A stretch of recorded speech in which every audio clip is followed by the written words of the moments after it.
This month in ABN AMRO World Hockey, we meet the rock of the Kookaburra defence, Matthew Wells. Canadian hockey hits a new high. The Maple Leaf conquers the odds to book an Olympic berth. Jorge Lombi, the man with the golden stick, returns in style.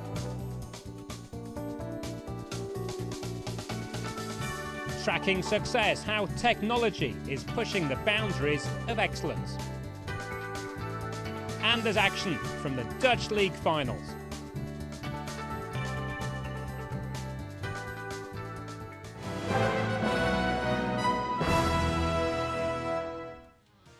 Canada created a huge flutter, defeating Argentina to win the men's title at the Pan American Games in Rio de Janeiro.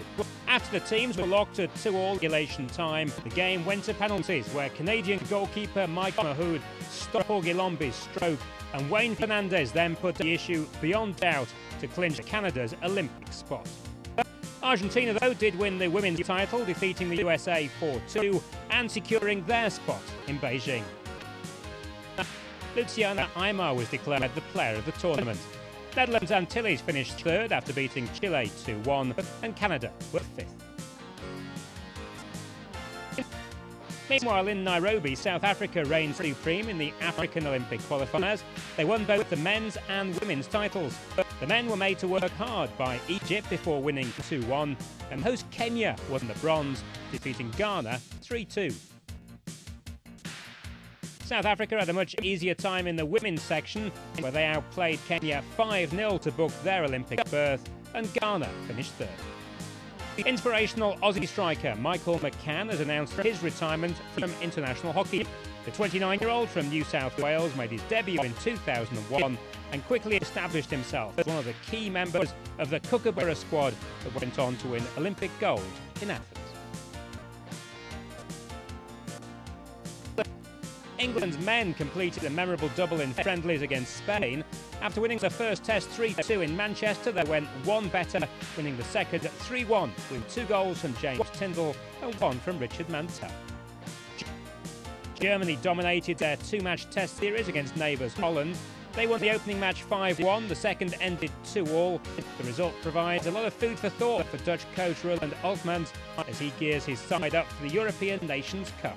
World champions Germany, though, continue their impressive build-up. Taki Takamar is back in the Dutch national squad after a brief absence due to injury. The penalty corner specialist has recovered sooner than expected and does provide some relief for Altmans. Takamar is now almost certain to play the European Nations Cup. And finally, more pictures from the FIH's Global Youth Hockey Marathon, this time from Asuncion in Paraguay, which hosted 2 days of street hockey.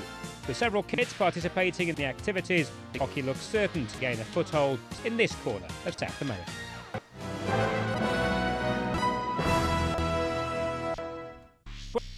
At 29, Matthew Wells is at the peak of his powers. His defensive ability makes him one of the pillars of Barry Dancer's side, that's aiming to defend the Olympic gold it won in Athens. Being a defender in a team that prides itself on its attacking ability is no easy task. He isn't one of the glamour boys of the side, but he does add much-needed steel to go with the natural flair of the Kookaburras. Yeah, probably because I didn't have the skills. I haven't got the skills. That's a good question. When I was younger, you like to think that you're a forward. Everyone likes to score goals and have all the flashy skills. But as I got older, I was a lot slower than a lot of the other guys, and I just sort of found myself on the back line, and that's where I stayed, and sort of just developed myself as a fullback. And it's probably a position I enjoy. I'd rather enjoy the challenge I get of playing against some of the best strikers in the world and actually stopping them and preventing them from scoring, as opposed to scoring goals myself. And I guess at fullback you get plenty of touches as well. You're sort of always in the game, which is nice. I know, some forwards and that you do a lot of running, but you don't get the ball. So that's sort of a tough part. And just something I've enjoyed. Wells has just topped 200 caps for the Kookaburras, and he's won every major title the game has to offer, except one, the World Cup. He was aiming to set that record straight in Mönchengladbach before an injury forced him to pull out of the squad, but eventually went down to Germany in the final. He's taken that disappointment in his stride. My plan was probably to retire after the World Cup. but being injured has probably been a blessing in disguise, that now I've decided that I want to keep going. I sort of watch the games on TV, and it sort of was really hard to watch because you know that you wanted to be out there and wanted to be part of the team. And I guess now, yeah, I've just decided that I'm going to keep going and push on to Beijing. So my goal is obviously to be able to win another gold medal. I watch the tapes, and you show kids the tapes of winning a gold medal in Athens, and you get pins and needles and goosebumps on, in the back of your neck when you watch it. So you think, well, that's the feeling I want to go through again and be able to enjoy that moment. So that's the challenge for me, is to be able to get through to the Olympics next year. In just a couple of months, Wells will tie the knot with his longtime girlfriend, who just happens to be Hockeyroos co-captain Melanie Twitt, and he's quite enamoured by her various qualities. Oh, she's a moody little brat, I tell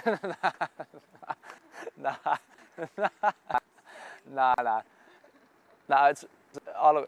It's a really good relationship. It's sort of almost it's a best friends relationship as well, because we both have the same interests. We both do the same thing, and it's hard sort of even younger when you sort of started going out with other girls that they didn't understand your hockey commitments, whereas Mel, she understands what I've got to do, to get to the Olympics. I understand she's got to do the same thing, and half the time she's away, sometimes I'm away, and often we sort of miss each other and we don't see each other for a month or two at a time. So it is difficult, but we both have that understanding. So it's a fantastic relationship, and we just enjoy the time we have together when we're both in the same place.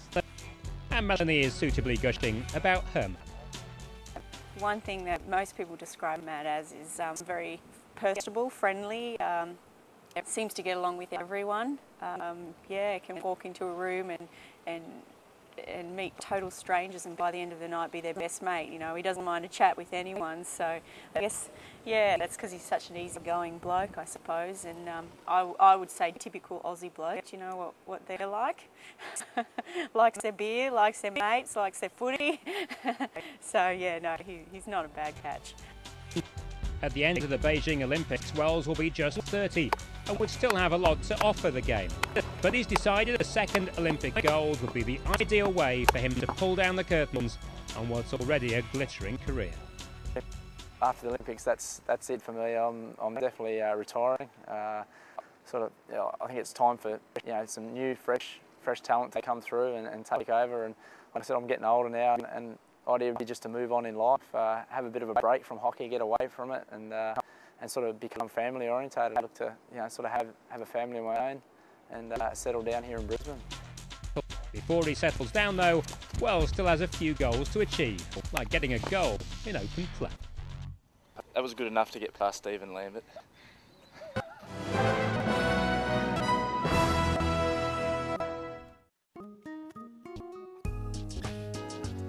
Michael Mahood, goalkeeper. Wayne Fernandez, defender. Paul Wettloffer, defender. Anthony, defender. These are the men living a dream. The men who have taken the Canadian team back into the Olympics after a gap of 8 years. In the process, they've also broken Argentina's 8-year reign on the Pan American Games title. But they remain unsung heroes in a country where hockey is taken with ice. Absolutely unfamous, which is, in a weird sort of way, it makes it a much more satisfying trip if you can make it to the top, just based on the fact that it's not a popular sport and you have that many more obstacles to go through, and the satisfaction of doing something when you're the underdog is a special feeling, I think, in relation to something when you're expected to do well, such as a Holland or an Australia or a Germany. Though they've had some good results in the past, such as the gold medal in the '99 Pan American Games, there was little to indicate they will be able to repeat the feat this year. After all, Argentina were just coming off victory in the BDO Champions Challenge, whilst Canada had a disastrous run in the Aslan Shark Cup in Ipoh. And having missed the last 2 World Cups as well as the Athens Olympics, they had little top-level competition. Their entire system seemed to be falling apart. The coaches we had in the program didn't have the same vision. They took a different approach, and you can't just keep thinking about the future when really the future is now. And we had a very good team in 2000, and just with a few changes, they could continue on with it. And instead, we went through different variations of the system, how we're going to play, and that just took the program back. Part of it is also the players. When there's no key vision about the program, then the players lose focus as well. Despite their lack of recent success, Canadian hockey deserves credit for its perseverance and planning. The focus was always on the Pan American Games, and the careful build-up towards the event paid off as they forced Argentina to play to their strengths, something that's been the hallmark of the successful Canadian teams of the past. Our reason for success was we had some good team chemistry, but a lot of it came from how we trained. Our training methods are not that much different than some of the other top teams in the world, but the added component to it is a unique Canadian style. Canada can never play like India and Pakistan. We can never play like Holland and Germany. We can't play like Australia. We have to have a unique Canadian style. There's a defensive mentality that comes in from playing ice hockey and sports that these boys are accustomed to when they grow up in Canada. So you have to bring that so they understand what the fundamentals of the game are, where we come from.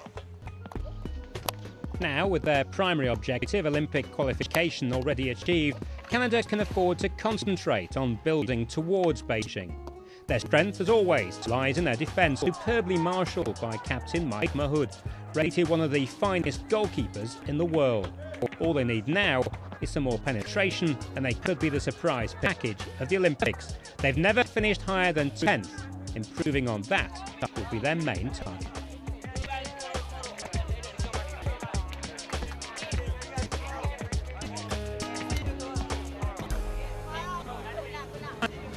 Time for a short break now, but when we return, we meet Argentina's penalty corner hitman. And there's action from the Dutch League finals.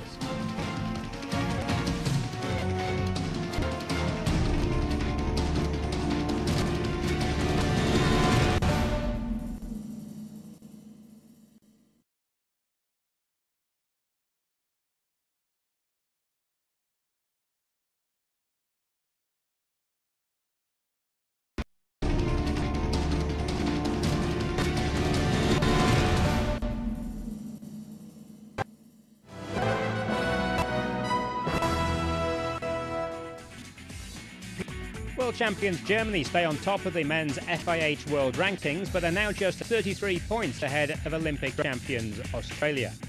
Spain, the European champions, are third as they look to defend their title in Manchester. Champions Trophy winners Netherlands in fourth spot. Pakistan, who've been having a poor run of late, stay in fifth. Asian Games champions Korea climb up one spot to sixth. Defeat in the Pan Americans drops Argentina one spot to seventh. India, who were third in Burma, retain their 8th spot. The Black Sticks are up 1 to 9th. And England drop one spot to round off the men's FIH World Ranking. In the women, the world champions Netherlands are well ahead of the rest in the FIH World Rankings, followed by Las Leonas, the team from Argentina. The Hockey Roos, who finished second in the World Cup, are in third spot. Olympic champions Germany are fourth. Victory in Baku keeps China in fifth. Asian Games runners-up Japan stay in sixth spot. Spain are close behind, they're now in seventh. The young Korean side move up 2 places to eighth. England continue their climb up the rankings, they're now up 4 more places to ninth, and United States round up the top 10 in 10th spot.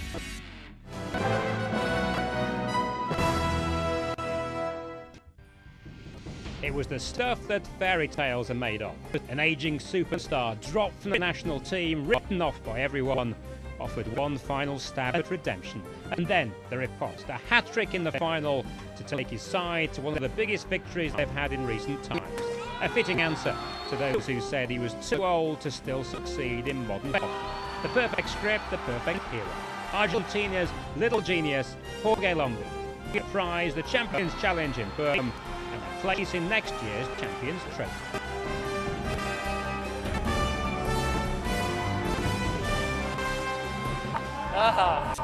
Amazing.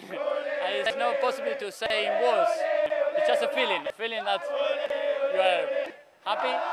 And if I want to die, I prefer to die now, really today.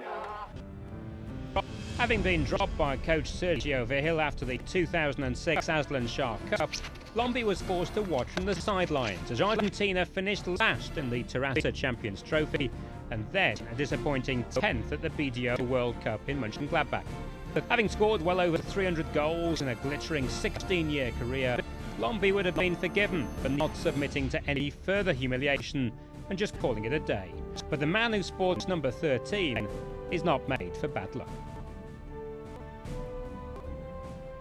One of the things that I really believe is to have a choice to put again the national shirt and to stay in a team and to play a tournament.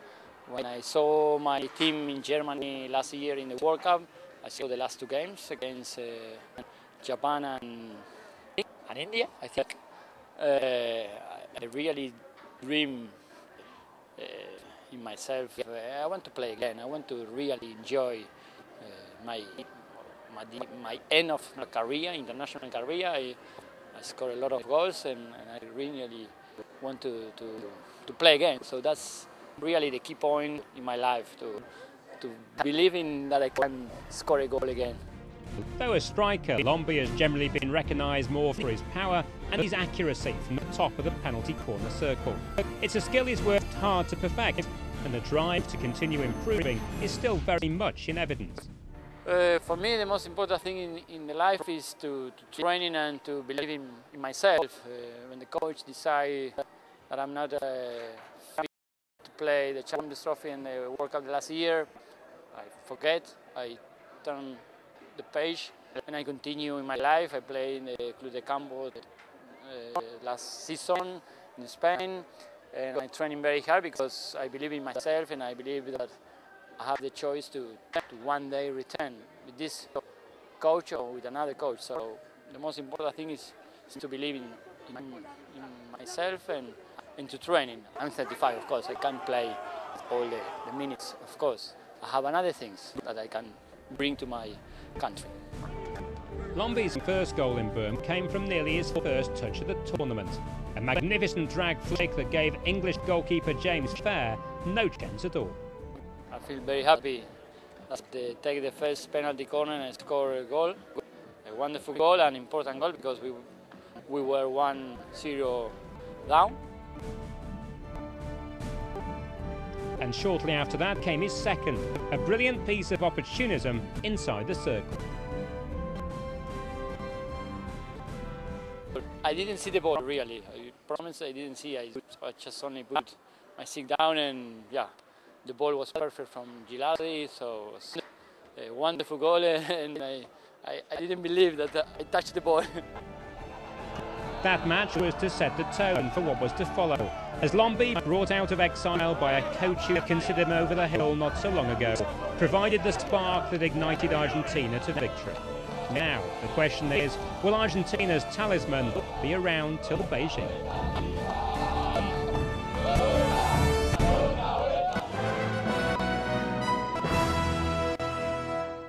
Hi, I'm David Mikitovic. I'm the physiologist to the Women's England hockey team. We've introduced using GPS system to help us improve our performance. And if you don't know what GPS is, let me show you. So what we've got here, we've got our GPS units. We get information sent from our players who wear this on their backs in a little pouch. To information from satellites, and the satellite tracks our players whilst they're playing. With that sort of information we can get speed, distance, how hard they're working. They also wear heart rate bands, so the heart rate information will go to this unit and everything gets stored in here. So we can see how hard our players are working, how fast they're working, how far they're covering, where they're running to on the pitch. This sort of information is very useful for coaching, for training, so we can optimise our performance. We can see how various tactics that are employed affects movement of players. We can see substitute strategies, see when players are getting tired, if you take them off and put them back on again, is that helping maintain a high level of performance? So GPS is the way forward.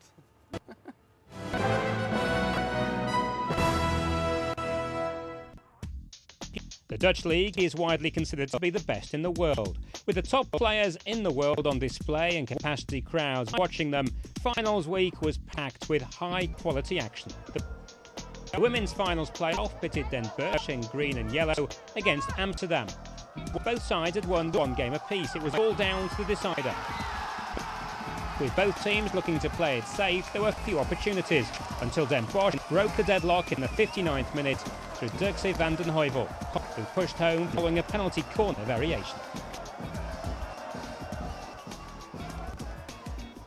Just 4 minutes later, Dutch national penalty corner specialist Martia Pauwman made it 2-0 with a blistering drive past the Amsterdam keeper to ensure a comfortable win for the star-studded Den Bosch side.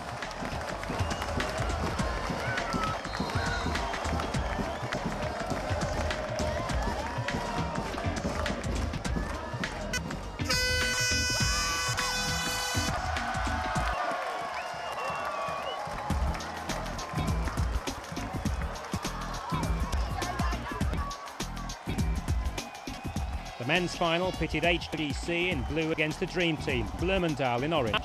Bloemendaal had by far the best record in the league, ending up 18 points ahead of HGC. Of course, they were firm favourites. But it was HGC who shocked everybody, taking the lead through veteran drag flicker Bram Lomans in the 19th minute. This had been a comeback season of sorts for Lomans, who's been in fantastic form. This is his 16th goal of the season.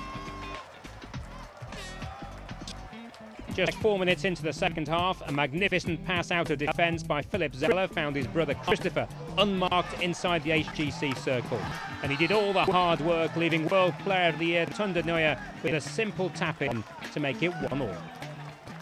This was the combination that had been the bedrock of Bloemendaal's success throughout the season. The best two attacking players in the world proving to be a nightmare for the league's defenders.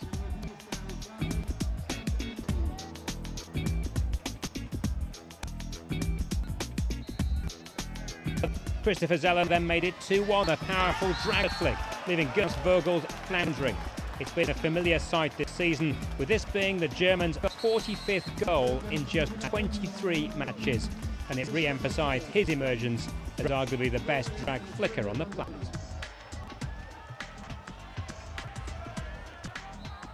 But just as it seemed that normal service had been resumed, Lomans tied things up with his second goal of the game.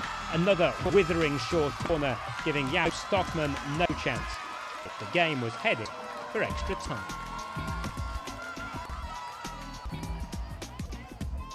Just 2 minutes into the first period of extra time, another searching ball from Philip Zeller found its way to De Nooijen on the right.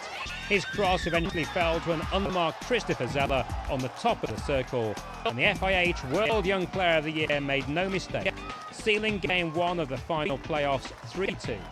Game 2 turned out to be much tamer by comparison, Bloemendaal sealing the title with a regulation 2-1 win as the men in orange celebrated a fantastic win. Well, that's all we have for you on ABN AMRO World Hockey. Next month, we're down to Perak in Malaysia, where hockey is flourishing like never before. Till then, goodbye.